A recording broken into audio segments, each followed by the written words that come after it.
Hello students, welcome back to my channel. आणि आजचा आपला टॉपिक असणार आहे uniform circular motion or magnitude of centripetal force. व्हिडिओला सुरुवात करण्याआधी तुम्ही जर का माझे आधीचे व्हिडिओ पाहिले नसतील तर ते सुद्धा नक्की पहा. त्यांच्या लिंक्स तुम्हाला खाली डिस्क्रिप्शन बॉक्समध्ये मिळतील किंवा समोर दिलेल्या लिंकवरती जर का तुम्ही गेलात तर तुम्ही डायरेक्ट ई स्टडी ट्युटोरियल्सच्या चॅनल पेजवरती जाल आणि तिथे तुम्हाला माझे सगळे व्हिडिओज पाहायला मिळतील. आजचा व्हिडिओ जर का तुम्हाला आवडला तर व्हिडिओला लाईक आणि शेअर नक्की करा. आणि माझं चॅनल जर का तुम्हाला आवडत असेल तर माझ्या चॅनलला सबस्क्राईब करा आणि सबस्क्राईबच्या बाजूचं बेल आयकॉनसुद्धा नक्की प्रेस करा. चला तर मग व्हिडिओला स्टार्ट करूया.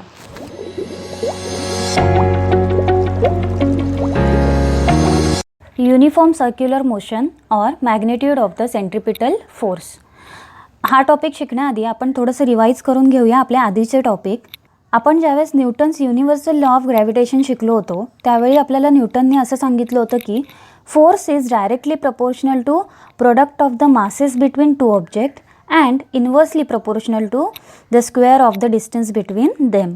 म्हणजेच काय तर त्यांनी आपल्याला एक इक्वेशन दिली होती.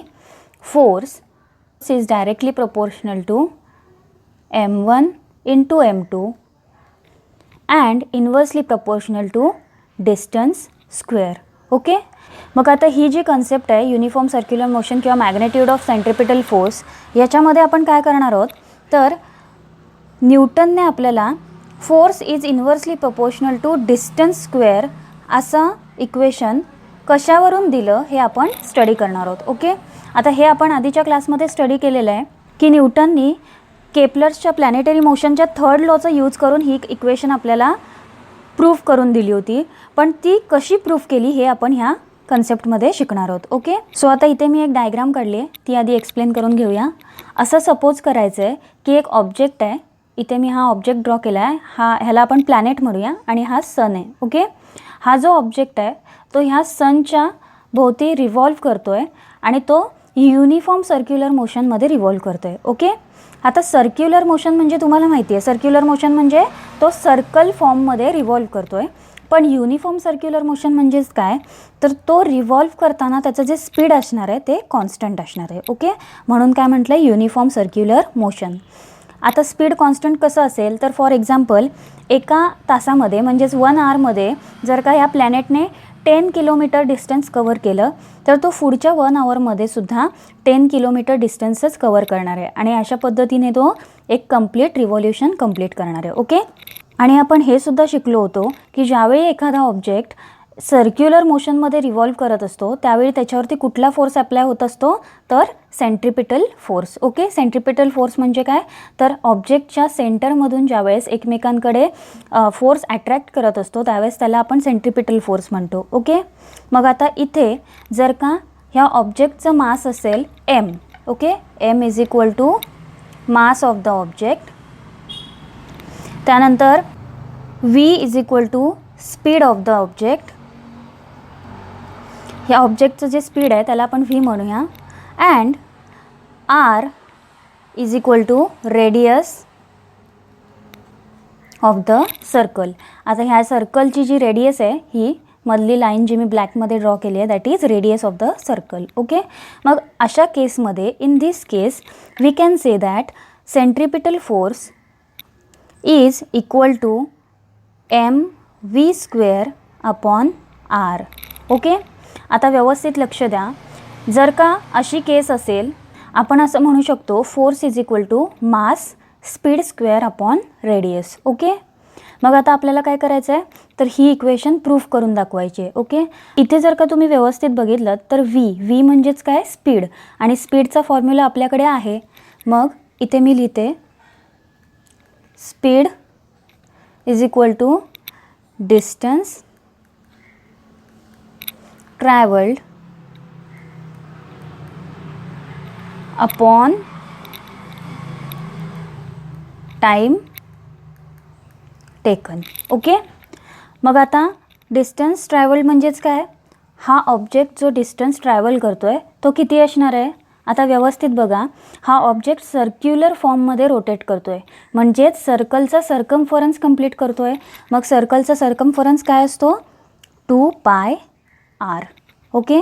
आणि टाईम टेकन. आता हा टाईम किती घेणार आहे तर त्याला आपण टी म्हणूया. ओके, मग आपल्याला स्पीडचा फॉर्म्युला काय मिळाला? Speed is equal to 2πr/t. Okay, in this case, अशा केसमध्ये फक्त स्पीडचा फॉर्म्युला आपल्याला काय मिळाला? 2πr/t. आता आपण काय करूया, हा जो स्पीडचा फॉर्म्युला आहे याची व्हॅल्यू आपण ह्या व्हीमध्ये पुट करूया. Okay, so F is equal to M, V म्हणजेच काय तर 2πr/t, 2πr/t आणि व्हीचा स्क्वेअर आहे म्हणून या कंप्लीट इक्वेशनचा स्क्वेअर अपॉन आर. ओके, आता ही जर इक्वेशन आपण पुढे सॉल्व केली तर कसं होईल? M 2चा square 4 pi square R square upon टीचा स्क्वेअर इंटू आर. हा आर असा झाला. Okay, so now R R cancel होईल आणि आपल्याला रिमेनिंग इक्वेशन काय मिळणार आहे? 4m pi square R upon T square. Okay, ही इक्वेशन आपल्याला मिळाली. आता आपण काय करूया, ह्या इक्वेशनला multiplied by R square and divide by R square करूया. Okay, so multiplying and dividing by R square. जर का आपण ह्या इक्वेशनला आर स्क्वेअरने डिवाइड आणि मल्टिप्लाय केलं तर आपल्याला काय मिळेल? आता आपण ही इक्वेशन इथे लिहून घेऊया. F is equal to 4m pi square R upon T square into R square upon R square. Okay, so 4m pi square R square into R किती आहे? किती होणार? R cube upon T square into R square. Okay, so आता इथे जर का तुम्ही ह्या इक्वेशनला व्यवस्थित बघितलं तर ह्याच्यामध्ये R cube upon T square आपल्याला दिसतोय. मग आता आपण काय करूया, केप्लर्सच्या प्लॅनेटरी मोशनचा थर्ड लॉ आठवूया आणि त्याच्यामध्ये आपल्याला काय मिळालं होतं तर T square upon R cube is equal to K. म्हणजेच काय तर T square upon R cube ज्यावेळेस असेल त्यावेळेस ती व्हॅल्यू काय असते? कॉन्स्टंट असते. मग आता इथे आपल्याकडे आर क्यूब पण आहे आणि टी स्क्वेअर पण आहे. मग आपण काय करूया, ह्या दोन व्हेरिएबल्सना सेपरेट करूया. मग आता 4m pi square upon R square into R cube upon टीचा स्क्वेअर. इथे आता आपण काय केलं, फक्त ह्या दोन व्हेरिएबल्सना सेपरेट केलं. ओके, बाकीचे सगळे व्हेरिएबल्स तसेच लिहिलेत. मग आता अकॉर्डिंग टू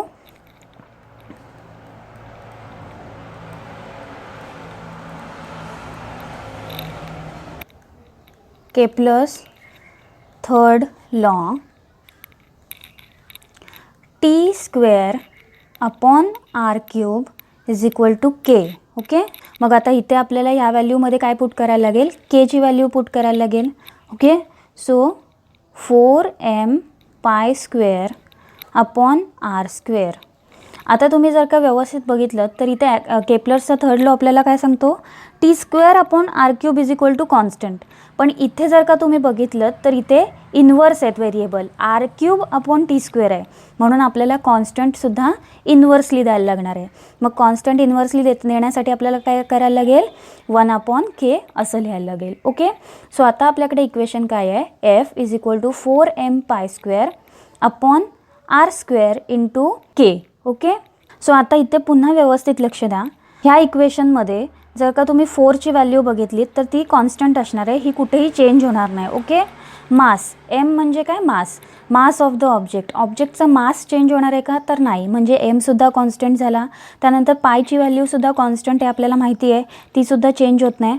आणि हा जो के आहे तोसुद्धा कॉन्स्टंट आहे. ओके, म्हणजेच हे व्हेरिएबल्स आणि हा के हे सगळे व्हेरिएबल्स काय आहेत? कॉन्स्टंट आहेत. मग आपण काय करूया, ह्या कॉन्स्टंट व्हेरिएबल्सना एक साईडला काढूया. Okay, so F is equal to 4m pi square upon K into 1/r square. Okay, हे सगळे व्हेरिएबल्स कॉन्स्टंट आहेत म्हणून आपण कसं लिहू शकतो? K into 1/r square. आणि फायनल इक्वेशन काय? F is equal to 1/r² असं लिहू शकतो, कारण ही व्हॅल्यू कॉन्स्टंट आहे. आणि फायनली आपल्याला न्यूटनने युनिव्हर्सल लॉ ऑफ ग्रॅव्हिटेशनमध्ये असं सांगितलं, force is inversely proportional to distance square. Okay, आता डिस्टन्स स्क्वेअर का लिहिलं इथे? आर म्हणजे काय? रेडियस. रेडियस म्हणजेच डिस्टन्स. ओके, म्हणून न्यूटनने आपल्याला सांगितलं force is inversely proportional to distance square. Okay, so आता तुमच्या टेक्स्टबुकमध्ये एक सेंटेन्स दिलं आहे, ते आपण बघूया. The gravitational force is much weaker than other forces in the nature, but it controls the universe and decides its future. आता इथे त्यांनी काय सांगितलं आहे, ग्रॅव्हिटेशनल फोर्स सोडून बाकीचे जे फोर्सेस आहेत आपल्या नेचरमध्ये, त्या फोर्सेसपेक्षा ग्रॅव्हिटेशनल फोर्स हा खूप वीक आहे. ओके, म्हणजेच कमी आहे हा फोर्स त्यांच्या कंपॅरिझनने.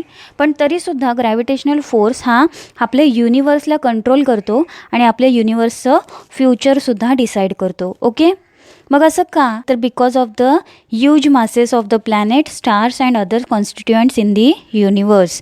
आपल्या युनिवर्समध्ये जे प्लॅनेट्स आहेत किंवा स्टार्स आहेत किंवा बाकीचे जे कॉन्स्टिट्युएंट्स आहेत, त्यांचा जो ह्यूज मास आहे, त्यांचं जे खूप मोठं मास आहे, त्याच्यामुळे हे शक्य होतं. ओके, सो तुमच्या टेक्स्टबुक पेज नंबर 6वरती सॉल्व्ड एक्झाम्पल्स दिलेले आहेत, तर ते आता आपण बघूया.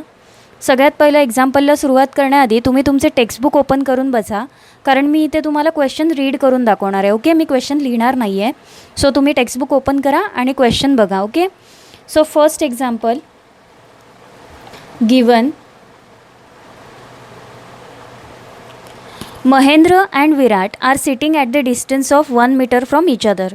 आता इथे दोन मुलगे आहेत, महेंद्र आणि विराट, आणि ते एकमेकांपासून 1 मीटर डिस्टन्सवरती बसलेले आहेत. ओके, सो आपल्याकडे आता डिस्टन्स आहे. डिस्टन्स म्हणजे काय? R. Okay, so R is equal to 1 metre. Then their masses are 75 kg and 80 kgs respectively. आता त्यांचे मासेससुद्धा आपल्याला दिलेले आहेत. महेंद्रचं मास आहे 75 kg आणि विराटचं 80 kgs.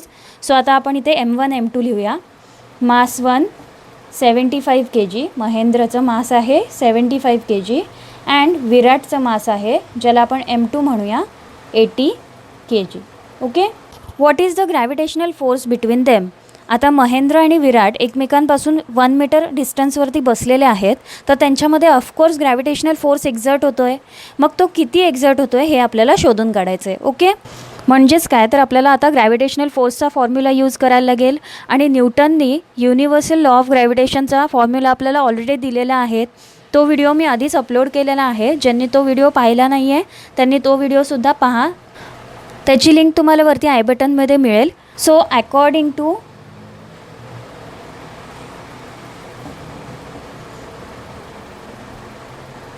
न्यूटन्स लॉ, काय आहे formula? F is equal to G M1 into M2 upon D². Okay, so G म्हणजे काय हे मी तुम्हाला त्या व्हिडिओमध्ये सांगितलेलं आहे. तर पटकन तुम्ही कमेंट सेक्शनमध्ये जाऊन कमेंट करा की व्हॉट इज G. ओके, आता G एक कॉन्स्टंट असतो आणि त्याची व्हॅल्यू आपल्याला माहिती आहे, आपण त्या व्हिडिओमध्ये शिकलो होतो.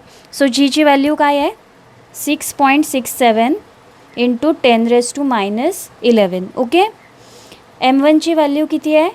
75 kg आणि M2ची value 80 kg. Okay, upon D².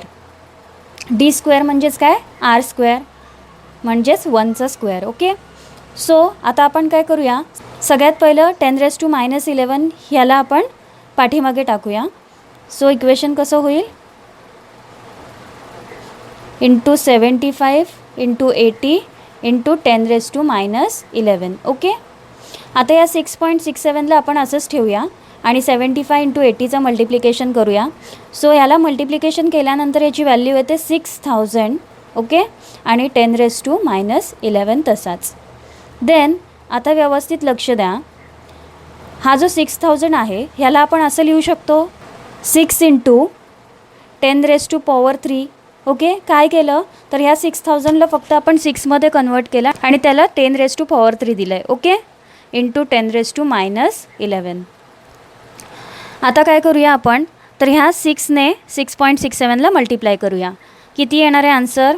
तर 6 7 जार 42, 4 कॅरीला जाणार आहे, 6 6 जा 36 प्लस 4 40 त्यानंतर 6 6 जा 36 plus 4 40 into 10⁻³ plus 3 minus 11. Okay, म्हणजेच काय येणार आहे इथे -11 प्लस 3 अशी व्हॅल्यू येणार आहे. मग आता 40.02 इंटू 10⁻² किती होईल आता प्लस मायनस मायनस म्हणजेच -8. ओके, आता आपण ह्या 40ला असं लिहू शकतो 4.002 into 10.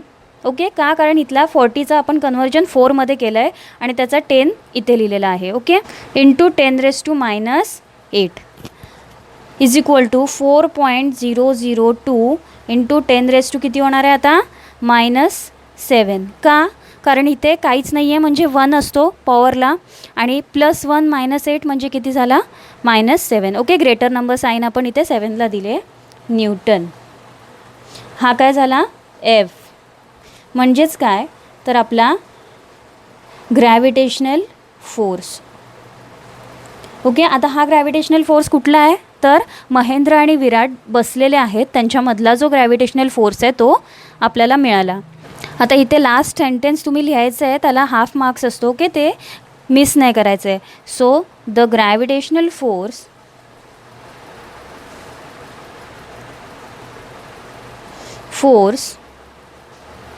Between Mahendra and Virat is, हे तुम्ही पूर्ण लिहा, मी शॉर्टकट करते. Okay, 4.002 into 10⁻⁻7 newton. Okay, unit लिहायला विसरायचं नाही आहे. आता इथे फोर्स किती सांगितला आहे त्यांच्यामधला तर 4.002 इंटू 10⁻⁻7. मग हा जर फोर्स तुम्ही कंपेअर केला तर हा खूप कमी फोर्स आहे. ओके, निग्लिजिबल फोर्स आहे आणि म्हणूनच त्यांच्यामध्ये जरी फोर्स असला तरी ते दोघे एकमेकाकडे अट्रॅक्ट होत नाही आहेत. ओके, आता तुमच्या टेक्स्टबुकमध्ये तिथे दिलं आहे बघा, पॅरेग्राफ दिला आहे. If the force of friction between Mahendra and the bench on which he is sitting is 0, then he will start moving towards Virat under the action of this force. Okay, so आता महेंद्र ज्या बेंचवरती बसलेला आहे त्या बेंचमध्ये आणि महेंद्रमध्ये frictional force आहे. Okay, आणि जर का तो फ्रिक्शनल फोर्स आहे तो 0 झाला तर महेंद्र विराटच्या डायरेक्शनला मूव्ह करायला लागेल, म्हणजेच विराटकडे अट्रॅक्ट व्हायला लागेल. Okay, we can calculate his acceleration and velocity using Newton's law of motion. आता असं जर का झालं, त्याचा जो फ्रिक्शनल फोर्स आहे महेंद्र आणि तो बसलेला जो बेंच आहे त्याच्यामधला जर 0 झाला तर तो सरकायला लागेल विराटच्या साईडला. ओके, सो तो सरकताना त्याचं जे ॲक्सेलरेशन असेल आणि वेलॉसिटी असेल ती आपण फाइंड करू शकतो using Newton's law of motion. Okay, so त्याच्यावरती त्यांनी तुम्हाला सेकंड एक्झाम्पल दिलं आहे तर ते आता आपण बघूया. ओके, सो सेकंड एक्झाम्पल काय दिलं बघा. इन द अबव एक्झाम्पल, आता मगाशी जे आपण फर्स्ट एक्झाम्पल बघितलं त्याच्या एक्झाम्पलनुसार, ओके, हे दोन्ही एक्झाम्पल्स एकमेकाला रिलेटेड त्यांनी दिलेले आहेत. सो त्या एक्झाम्पलनुसार असं ॲझ्युम करायचं आहे की the bench on which Mahendra is sitting is frictionless starting with 0 velocity. आता महेंद्र ज्या बेंचवरती बसला आहे त्यांच्यामधला जो फ्रिक्शनल फोर्स आहे तो 0 आहे. ओके, आणि त्याची जी वेलॉसिटी असणार आहे महेंद्रची विराटकडे सरकतानाची ती इनिशियल वेलॉसिटी 0 असणार आहे. Okay, what will be the Mahendra's velocity of motion towards Virat after 1 second. आता बघा, जर का महेंद्र आणि त्याच्या बेंचमध्ये जर का फ्रिक्शन 0 असणार आहे तर ऑफकोर्स आपण मगाशी काय बघितलं तर महेंद्र विराटच्या साईडला अट्रॅक्ट व्हायला लागणार आहे आणि ज्यावेळेस महेंद्रला अट्रॅक्ट होताना 1 सेकंद होतो त्यावेळी त्याची वेलॉसिटी काय असणार आहे. ओके, 1 सेकंड झाल्यानंतर महेंद्रची वेलॉसिटी काय असणार आहे. Will this velocity change with time and how. आता महेंद्र विराटकडे अट्रॅक्ट होतो आहे म्हणजेच टाईम चेंज होणार आहे. 1 सेकंड नंतर जी वेलॉसिटी असेल तीच वेलॉसिटी नंतरसुद्धा असणार आहे का की चेंज होणार आहे असं त्यांनी विचारलं आहे. आणि जर का चेंज होणार असेल तर ती कशी चेंज होते. ओके, सो आता आपण गिवन लिहून घेऊया. सगळ्यात पहिलं गिवन,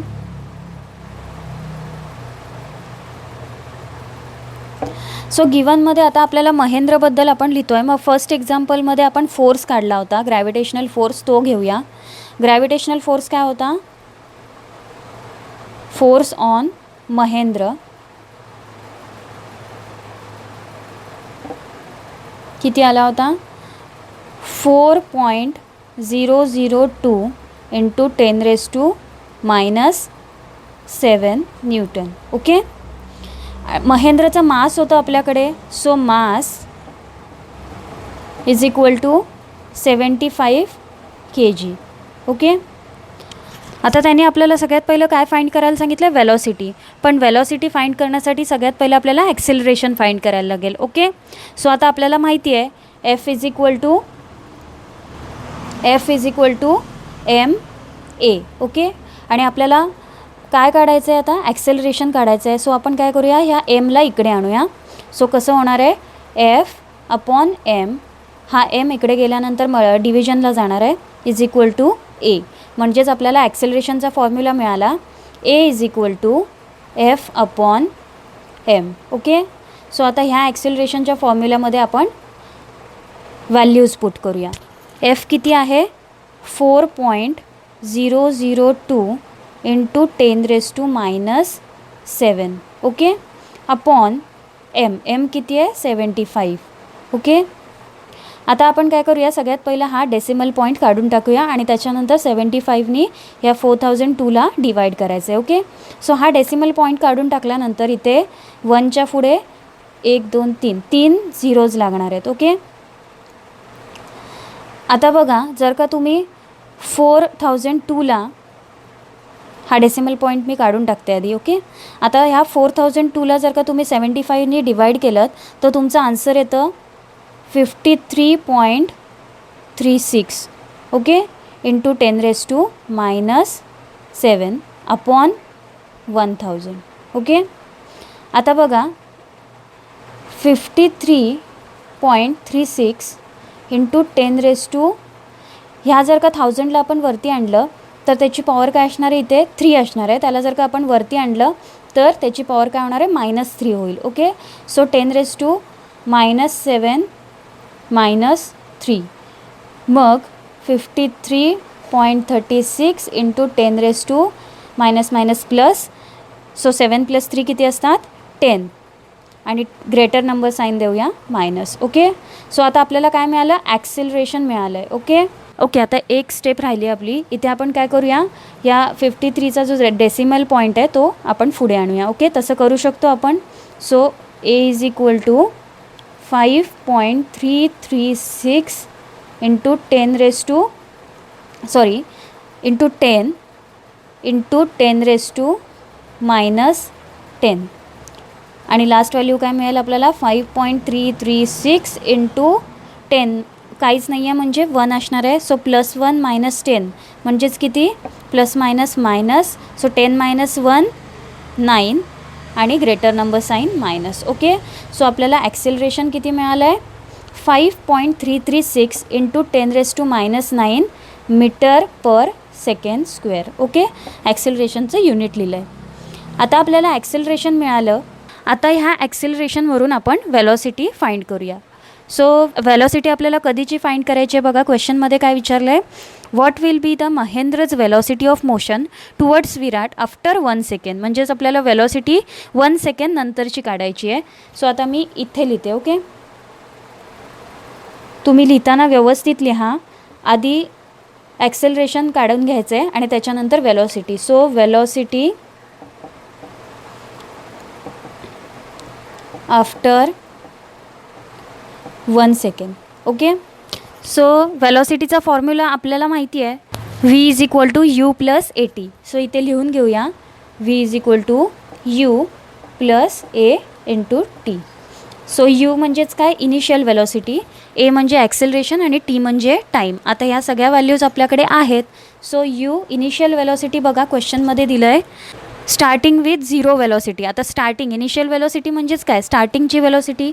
मग स्टार्टिंगची वेलॉसिटी त्यांनी 0 दिली आहे. सो इनिशियल वेलॉसिटी किती येणार आहे 0, प्लस ॲक्सेलरेशन आपल्याला माहिती आहे 5.336 इंटू 10⁻⁹ इंटू टी. टी किती आहे आफ्टर 1 सेकंड, मग इथे टाईम काय येणार आहे 1. ओके. सो आता आपल्याला लास्ट आन्सर काय मिळणार आहे 5.336 into 10⁻⁹. Okay. So velocity is 5.336 into 10⁻⁻⁹. आता टेक्स्टबुकमध्ये तुम्हाला ॲप्रॉक्सिमेट व्हॅल्यू दिली आहे, तीसुद्धा मी इथे लिहिते 5.34 ओके इंटू 10⁻⁹. वेलॉसिटीचे युनिट काय आहे पुन्हा metre per second, sorry metre per second square. Okay, so आता आपल्याला वेलॉसिटीसुद्धा मिळाली. आता तुम्ही जर का वेलॉसिटी बघितली तर किती आहे 5.34 इंटू 10⁻⁹. आता ही वेलॉसिटीसुद्धा खूप कमी आहे, एक्स्ट्रीमली स्मॉल वेलॉसिटी आहे. The velocity will increase with time because of the acceleration. Okay, आता त्यांनी आपल्याला मगाशी क्वेश्चन विचारलेला, will this velocity change with time. Time change होईल तसे वेलॉसिटी चेंज होणार आहे का? तर हो, वेलॉसिटी चेंज होईल. का? कारण वेलॉसिटी कशावरती डिपेंड आहे तर ॲक्सेलरेशनवरती डिपेंड आहे. आणि ॲक्सेलरेशन ऑफकोर्स चेंज होणार आहे, कारण महेंद्रचं मोशन कॉन्स्टंट नसणार आहे, तो विराटच्या दिशेने अट्रॅक्ट होणार आहे, म्हणजेच त्याचं मोशन चेंज होतं आहे. आणि म्हणूनच ॲक्सेलरेशन चेंज झाल्यामुळे वेलॉसिटीसुद्धा चेंज होणार आहे. ओके, त्यानंतर पुढे त्यांनी सांगितलं आहे the distance between them will decrease. त्यांच्यामधलं डिस्टन्स कमी होणार आहे, महेंद्र विराटच्या बाजूला अट्रॅक्ट होणार आहे, म्हणजेच काय त्यांच्यामधलं डिस्टन्स कमी होणार आहे. आणि जसं डिस्टन्स कमी होणार आहे तसं तसं त्यांच्यामधला ग्रॅव्हिटेशनल फोर्स इन्क्रीज होणार आहे. ओके, आणि त्याच्यामुळे त्यांच्यामधलं ॲक्सिलरेशनसुद्धा वाढत जाणार आहे. ओके, इन्क्रीज होत जाणार आहे according to Newton's second law of motion. I hope तुम्हाला आजचा टॉपिक व्यवस्थित कळला असेल. कोणाला काही क्वेरीज असतील तर तुम्ही खाली कमेंट सेक्शनमध्ये विचारू शकता. आजचा व्हिडिओ जर का तुम्हाला आवडला असेल तर व्हिडिओला लाईक आणि शेअर नक्की करा आणि माझ्या चॅनलला सबस्क्राईब करून सबस्क्राईबच्या बाजूचा बेल आयकॉनसुद्धा नक्की प्रेस करा. थँक्यू.